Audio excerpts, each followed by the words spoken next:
अच्छा शादी पता वो मुंडे दी किथे हुई है जेड़ा वो वेख्या नहीं ਇਹ ਨਹੀਂ ਦੋ ਭਰਾ ਨੇ मैं क्या एक कहते मैं हम शक्ल कल मेरा एक दोस्त है पादरी अच्छा जी बहुत अच्छा है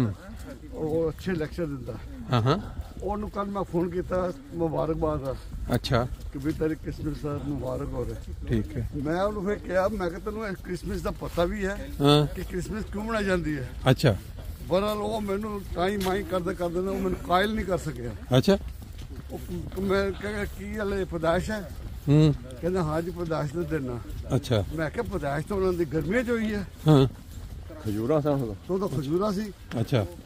ਉਹ ਯਾਰ ਉਹ ਤਾਰੀਖ ਤਾਂ ਹੁਣ ਸਾਨੂੰ ਕੀ ਪਤਾ ਬਸ ਇਸਾ ਕਰਕੇ ਟਾਲ ਗਿਆ अच्छा ਲੇਕਿਨ ਉਹਨੇ ਮੈਨੂੰ ਮੁਤਮਿਨ ਨਹੀਂ ਕੀਤਾ ਲੇਕਿਨ ਪਰ ਮੈਂ ਉਹਦਾ ਇਮਤਿਹਾਨ ਤਾਂ ਨਹੀਂ ਲੈ ਰਿਹਾ ਸੀ ਪਰ ਮੈਂ ਕਿਹਾ ਵੀ ਅਰੇ ਇਹਦਾ ਇਹਦਾ ਮਤਲਬ ਇਹ ਹੋਇਆ ਕਿ ਮਿਦੋਨੀ ਸਾਹਿਬ ਇਹ ਅਕਸਰ ਉਹ ਬੇਸ਼ਤਰ ਮੇਰਾ ਖਿਆਲ ਹੈ ਜਿਹੜੇ ਕ੍ਰਿਸਚੀਅਨ ਲੋਕ ਨੇ ਇਹਨਾਂ ਨੂੰ ਜਿਵੇਂ ਸਾਡੇ ਮੁਸਲਮਾਨਾਂ ਨੂੰ ਲੱਗੀ ਲੱਗ ਲਾਇਆ ਕਿ ਜੀ ਤੁਸੀਂ ਮੁਖਾਲਫਤ ਫਲਾਣੇ ਕੰਮ ਤੇ ਕਰਨੀ ਹੀ ਕਰਨੀ ਭਾਵੇਂ ਉਹ ਤਾਰੀਖ ਇਹ ਵੀ ਇੰਜੀ ਨੇ ਮੇਰਾ ਖਿਆਲ ਲੱਗੇ ਨੇ ਕਿ ਬਈ ਅੱਜ ਕ੍ਰਿਸਮਸ ਹੈ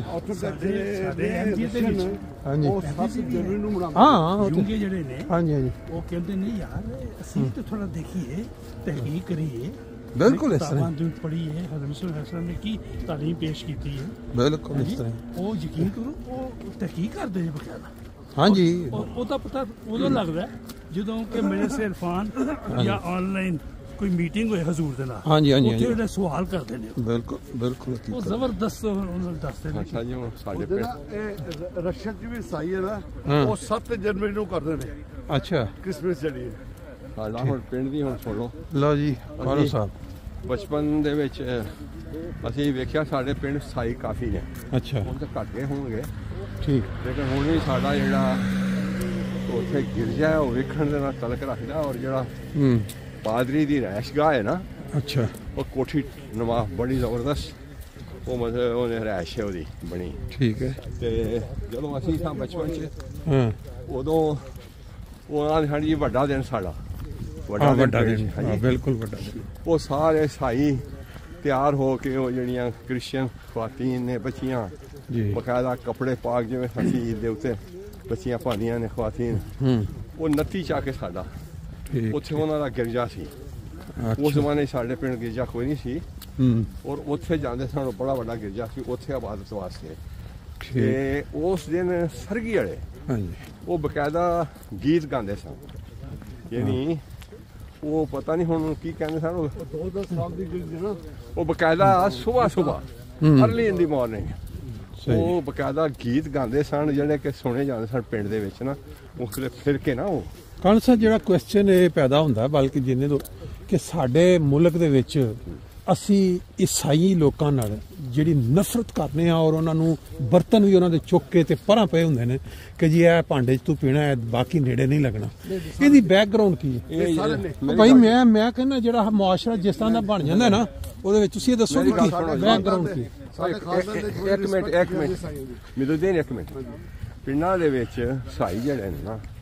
ਉਹ ਜ਼ਿਮੀਂਦਾਰ ਕਰਦੇ ਨੇ ਨੌਕਰ ਕਿਸੇ ਦਾ ਰਹਿ ਪੈਂਦੇ ਨੇ ਠੀਕ ਕੋਈ ਗੰਦਾ ਕੰਮ ਨਹੀਂ ਕਰਦੇ ਉਹ ਸਹੀ ਹੈ ਸਾਡੇ ਪਿੰਡਾਂ ਦੇ ਵਿੱਚ ਬਲਕਿ ਖਾਸ ਤੌਰ ਤੇ ਸਾਡੇ ਘਰਾਂ ਦੇ ਵਿੱਚ ਸਿਆਲਕੋਟੀ ਜਿੰਨੇ ਨੇ ਹਾਂਜੀ ਉਹ ਜਨਾਬ ਘਰਾਂ ਦੇ ਵਿੱਚ ਆ ਕੇ ਹਾਂਜੀ ਉਹ ਸਫਾਈ ਕਰਨੀ ਬਰਤਨ ਵੀ ਧੋਂਦੀਆਂ ਸਨ ਹਾਂਜੀ ਔਰ ਸਾਫ ਸੁਥਰੀਆਂ ਔਰ ਜਿਹੜਾ ਧਾਰਾਂ ਵੀ ਹਾਂਜੀ ਕੱਢ ਕੇ ਲਿਆਉਂਦੇ ਹਨ ਈਸਾਈ ਕੋਈ ਨਫ਼ਰਤ ਨਹੀਂ ਉਹਨਾਂ ਦੇ ਬਿਲਕੁਲ ਬਲਕਿ ਉਹ ਜਿਹੜੇ ਗੈਰ ਭਾਂਡੇ ਪੁੰਡੇ ਕੋਈ ਲੈਦਾ ਨਹੀਂ ਕੋਈ ਜਿਹਦੇ ਚ ਹੁਸ਼ਿਆਰਪੁਰ ਦੇ ਜਿਹੜੇ ਗੈਰ ਅਹਿਮਦੀ ਨੇ ਹਾਂਜੀ ਉਹ ਆਦੇ ਹਣੀ ਯਾਰ ਕਰਦੇ ਕੀ ਨੇ ਹੁਸ਼ਿਆਰਪੁਰ ਦੀ ਇਹ ਤਾਂ ਮਤਲਬ ਇਹਨਾਂ ਈਸਾਈਆਂ ਨਾਲ ਇਹਨਾਂ ਨੇ ਲੇਕਿਨ ਹੁਣ ਹੋਰ ਜ਼ਿਆਦਾ ਰੋਸ਼ਨ ਖਿਆਲੀ ਹੋ ਗਈ ਲਾਈਟ ਵੀ ਆਏਗੀ ਆ ਵੀ ਜਾਏਗੀ ਨਜ਼ਰ ਕਾਵਾਂ ਦਾ ਇਜਲਾਸ ਹੋ ਰਿਹਾ ਜੀ ਬਹੁਤ ਵੱਡਾ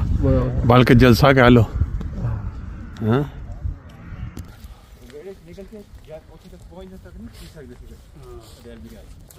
ਜਦੋਂ ਤੱਕ ਉਸ ਪਹੁੰਚ ਰਹੇ ਕਿ